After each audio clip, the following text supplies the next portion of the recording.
Alam ko po marami sa inyong may alam na matagal ko po piniling manahimik. Bakit? Kasi kagaya po ng iba sa inyo, natakot po ako. Kasi nung huling beses po na ginamit ko yung platform ko sa usaping politika, hindi naging maganda yung nangyari.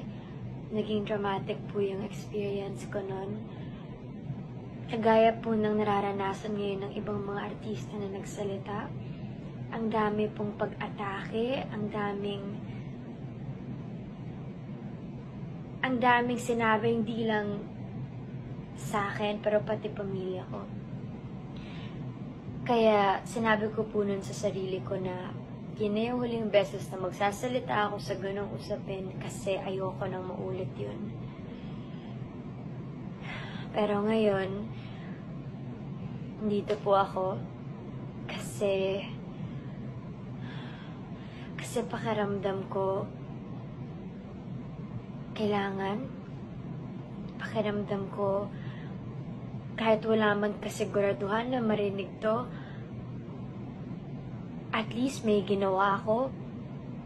Pakiramdam ko kailangan kong maging boses ng iba. Kaya andito po ako, pinipili kong magsalita kasi nagpatong-patong na yung mga dahilan. Maaring marami sa inyo iniisip po na maginhawa yung buhay namin kumpara sa iba. Opo, pero hindi po doon nagtatapos yun eh. Mas may responsibilidad po kami na tumulong sa iba. Hindi po ibig sabihin nun, hindi kami apektado sa nangyayari kasi hindi namin kayang makita yung mga tao na nahihirapan, na umiiyak, na hindi alam kung ano na mangyayari sa kanila. Kaya nandito po kami kasi responsibilidad namin makaramdam para maging boses ng mga taong hindi mapakinggan. Kasi kung di kami magsalita, sinong magsasalita para sa kanila? Meron po akong isang linya dun sa movie na nagawa ko nung huli. Ang sinabi dun, ang choice para lang sa may pera.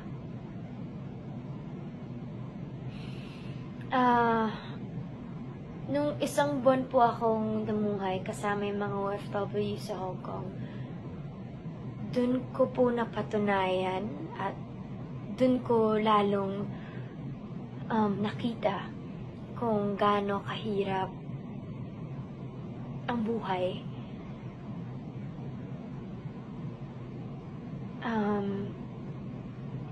Kaya nakakalungkot man isipin, totoo yung sinabi nila na ang choice hindi para sa lahat. Hindi lahat kasing swerte natin, nakakalungkot yun.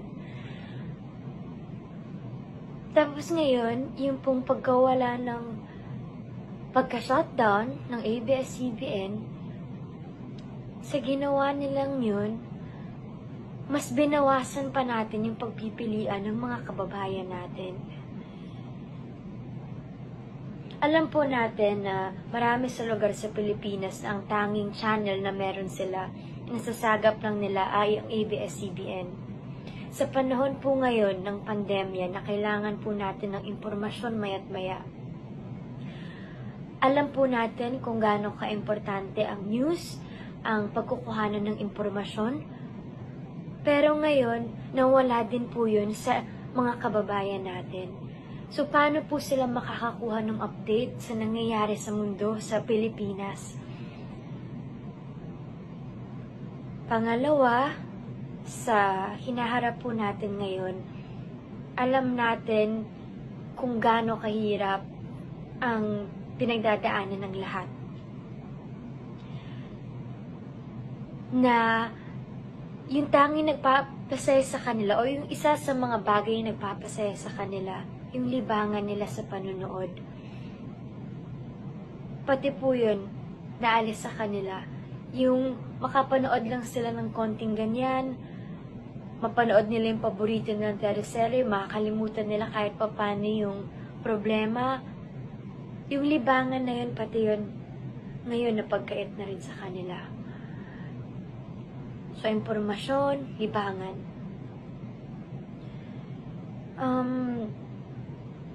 Ito yung panahon po na dapat wala tayong mapag-iwanan na Pilipino. Ito yung panahon na dapat magtulong-tulong tayo. Kaya nananawagan ako sa mga tao na may access sa impormasyon. Sana alamin natin kung ano yung nangyayari. Alamin natin kung bakit namin pinaglalaban to, kung bakit paulit-ulit namin sinasabi na walang nilabag na batas ang ABS. Tulungan nyo kami na ipaintindi sa iba kung saan kami nanggagaling. Sana matuto tayong makaramdam para sa 11,000 empleyado na nanganganib mawalan ng trabaho. Matuto tayong makaramdam sa ilang milyong Pilipino na nawalan ng libreng access sa impormasyon at libangan. Huwag na po natin palalain ng inequality. Ang choice, hindi lang yan dapat sa may pera. Magtulungan tayo. Ngayon po, baka sinasabi niyo na pinipili namin magsalita kasi pangalawang tahanan na namin ng apektado. Pero hindi lang po kasi yun yung issue. Una, issue din po ito ng labor issue. Kasi ilang libong empleyado yung nawalan ng trabaho kahit na wala naman silang nilabag na batas. Issue din po ito ng public health. Kasi yung impormasyon na pinagkukunan nila para protektahan yung mga sarili nila nawala. At lastly, issue din po ito ng press freedom. Kasi nawalan sila ng paraan para magpahayag. Kaya nananawagan po ako sa mga kinaukulan na sana bigyan natin ng atensyon yung mas kailangan, yung pong mas makakabuti para sa nakakarami. Tayong mga Pilipino, sana matuto tayong manindigan sa kung anong tama. Sana magamit natin yung boses natin para mapahayag ng responsable kung ano yung mga saloobin natin.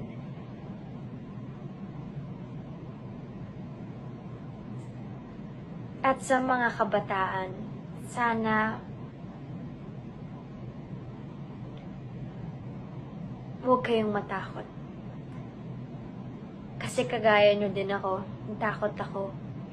Pero kung hindi kasi tayo magsasalita ngayon, sino?